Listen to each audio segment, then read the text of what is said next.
wow. After watching that trailer, that's all I can say is wow. The graphics look visually stunning, the gameplay definitely does look intense, and I'm just hoping that this gameplay in the multiplayer is definitely balanced out and fun and immersive, because with Medal of Honor 2010's multiplayer, after playing it for a few weeks, I put it down and I rarely played it again. I just didn't find it entertaining, but I did find the single player extremely entertaining, and I loved it, and I'm definitely looking forward to Medal of Honor Warfighter single player, hopefully to continue on with the story. Now, as for the multiplayer trailer that you guys just saw, you might have missed the fact that there was Xbox 360 footage shown. If you looked closely, you could have seen that some of the buttons were showing, press up on the D-pad to to activate this, or press the right trigger to activate this. And this is the first time that they have shown console gameplay, I believe. I believe in E3 that they only showed PC footage to show off the graphics of Medal of Honor Warfighter at its best.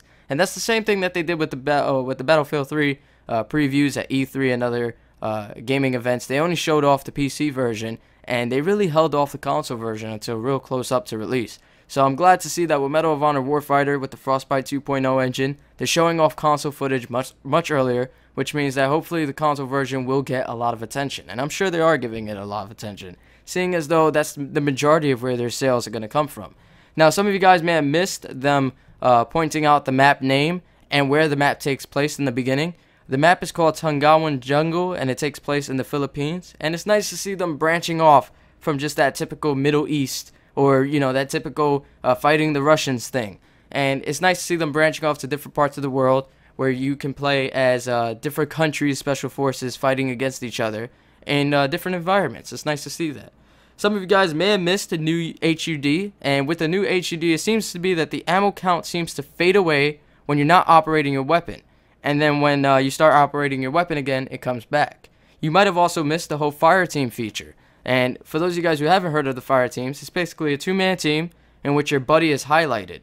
And what that does, it makes it better for you to know where he's at all times, so that way if you need some backup, you can see how far he is and when he's coming in, and so on and so forth.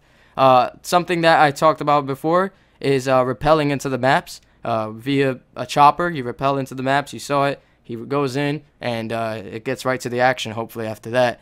And you also seem to get buddy kill points for your fire teams. If your buddy gets a kill, you seem to get kill points, and if he gets a nemesis kill, you get an extra 5 points on top of that. So with every kill that your buddy gets, you get 10 points, and with every kill that you get yourself, you're getting 150. And I'm pretty sure that they're going to limit this to only fire teams, and that's only the buddy points that you're going to get it from is your buddy in your fire team. Another thing that's new is weapon fire modes. They didn't have this, I believe they didn't have it, in Medal of Honor 2010. And weapon fire modes is something that we saw in Battlefield 3, and they are bringing it over to the Medal of Honor series. Now, I'm sure there's many of you guys out there who definitely missed some of the weapons that were shown off in this trailer. But don't worry, I have them all listed here for you guys. And the first one is the MP7, which I'm sure many of you guys are familiar with, as it was in Medal of Honor of 2010. It was in Battlefield 3. It's in Modern Warfare 3. It's a very popular submachine gun within the first-person shooter genre.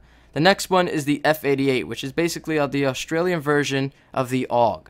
The next one after that is the 870, which I'm sure many of you guys once again are familiar with, as it was in Bad Company 2, Battlefield 3. It was in Medal of Honor 2010 as well, and it's a powerful shotgun. If you use it at close quarters, you're definitely going to blow anybody away. The next weapon is called the DD-M4, and the DD-M4 stands for Daniel's Defense M4, and it's basically the M4 carbine that you guys saw in Medal of Honor 2010, and I'm sure many other, if not all other, first-person shooter genres out there have the M4 carbine. Now, the next one is called the 416, as it read directly just like that in the kill feed. However, I'm not sure if this is a coding error or if this is the HK416. And I'm pretty sure, without a doubt, it is the HK416, and they maybe just made an error without putting the HK in front of it, or at least putting the M in front of it. The grenades that we saw are the V40 mini frag, and this V40 mini frag is literally the size of a golf ball. If not, it is smaller. But this little bad boy could definitely handle, or can definitely deal a lot of damage to whoever is thrown at. And of course, the conventional grenade, the M67 grenade, which is basically in all first-person shooters these days as well.